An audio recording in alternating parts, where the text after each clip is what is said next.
नंदिनी जब समीर को जाते हुए देख रही थी तभी क्लास खत्म हो जाने की बेल बजी। समीर तो चला गया था पर ना जाने क्यों वो नंदिनी के मन में कई सवाल बन के उभर रहा था। उधर राज भी नंदिनी के समीर की तरफ नजरिए से बेचैन हो रहा था। उसको नंदिनी का समीर के साथ बैठना बिल्कुल अच्छा नहीं लगा। क्लास खत्म होते ही वो उसके पास आ गया। अरे क्या जरूरत थी तुम्हें यहाँ बैठने की? मैं तुम्हें बुला रहा था ना। नंदिनी, इन लोगों से दूर रहो, समझो।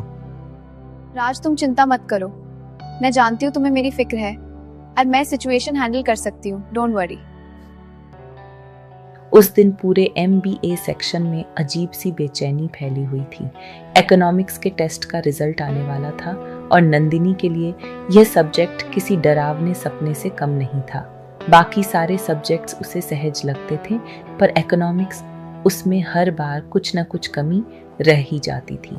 विजया के साथ वह नोटिस बोर्ड की तरफ गई। नंदिनी की नजर जैसे जैसे नीचे सरकती गई, दिल वैसे वैसे बैठता गया। उसका नाम काफी नीचे था, परसेंटेज भी उम्मीद से बहुत कम। विजया का हाल भी कुछ अलग नहीं था। अरे यार, इकोनॉमिक्स और स्टैटिस मिलकर मुझे डुबो देंगी, समझ नहीं आता क्या करूँ, कौन सी किताब पढूं। क्या हुआ, दोनों इतनी परेशान क्यों हो? इकोनॉमिक्स का रिजल्ट देख के आ रहे हैं। हाँ तो वो हम सभी का खराब आया है। प्रोफेसर वर्मा से नंबर निकलवाना आसान काम नहीं है। राज तो इतना दुखी कि कॉलेज ही नहीं आया। एक काम करते हैं, चलिए देख लेते हैं कि टॉपर कौन है, उससे नोट्स मांग लेंगे या मदद ले लेंगे। हाँ यार, ग्रेट आइडिया।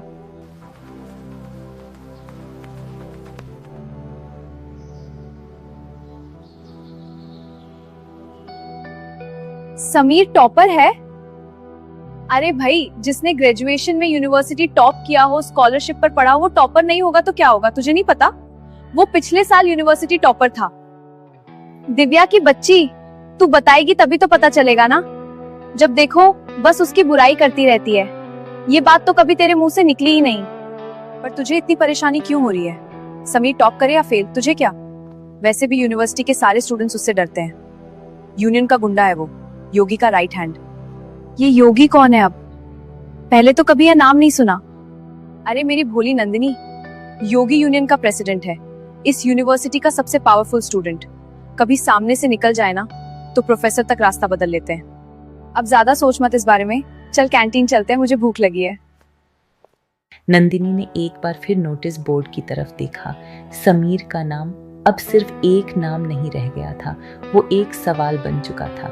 एक ऐसा सवाल जिसका जवाब उसकी जिंदगी को उस जगह पर ले जाने वाला था जहां से वापसी आसान नहीं होगी। ओ भाई, फिर टॉप कर दिया तू। चल आज रात पार्टी मिलेगी, है ना? हाय समीर, कांग्रेचुलेशंस। नंदिनी को देखते ही जैसे समीर के होश फाख्ता हो गए। उसे समझ नहीं आ रहा था क्या कहे। अभी अभी रिजल्ट देख के आ रही हूँ। चल मैं निकलता हूँ, तू आ जाना, कैंटीन में मिलता हूँ। दरअसल मुझे पता नहीं था आप यूनिवर्सिटी टॉपर हो, जानकर खुशी हुई। Thank you. अच्छा मैं निकलता हूँ। नहीं रुकिए ना, 1 मिनट आपसे बात करनी है, थोड़ी हेल्प चाहिए। हेल्प? कैसी हेल्प? दरअसल मेरा इकोनॉमिक्स में हाल काफी खराब है और आप इकोनॉमिक्स में काफी अच्छा कर रहे हैं। प्लीज अगर आप मुझे थोड़ा सब्जेक्ट टॉपिक समझा दें और नोट्स दे दें तो मुझे हेल्प हो जाएगी। नहीं, एक्चुअली मैं यूनियन के काम में काफी बिजी रहता हूँ। नोट्स दे सकता हूँ पर मैं पढ़ा नहीं पाऊंगा। मैं जानती हूँ आप काफी बिजी रहते हैं, मगर मैं आपको ज्यादा परेशान नहीं करूंगी। प्लीज मना मत कीजिए। समीर नंदिनी को कुछ देर ऐसे ही देखता रहा। वो किसी आसमान से उतरी परी जैसी लग रही थी। वो उसे मना करना चाहता था पर नहीं कर पाया। ओके, हाथ मत जोड़िए प्लीज। बताइए कब से पढ़ना है आपको? Thank you thank you thank you. आपको पता नहीं आपने मेरी कितनी बड़ी मुश्किल आसान कर दी। मैं शाम को अशोक अंकल की चाय टपरी पर किताबें लेके पहुंच जाऊंगी। आप मुझे वहीं थोड़ा डिमांड सप्लाई ग्राफ के बारे में समझा दीजिएगा। बाय। नंदिनी तो चली गई मगर जाते जाते समीर के दिल में हलचल मचा गई। कैसे मिलेगा वो शाम को उससे? हाँ तो कर दी है मगर दिल बहुत बेचैन था। क्या वो उसकी तरफ खींचा चला जा रहा है? समीर बार बार अपने दिल से यही सवाल पूछे जा रहा था।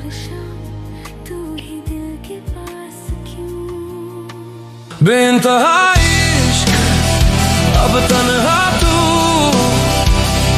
खामोशी में भी तेरा ही एहसास क्यों।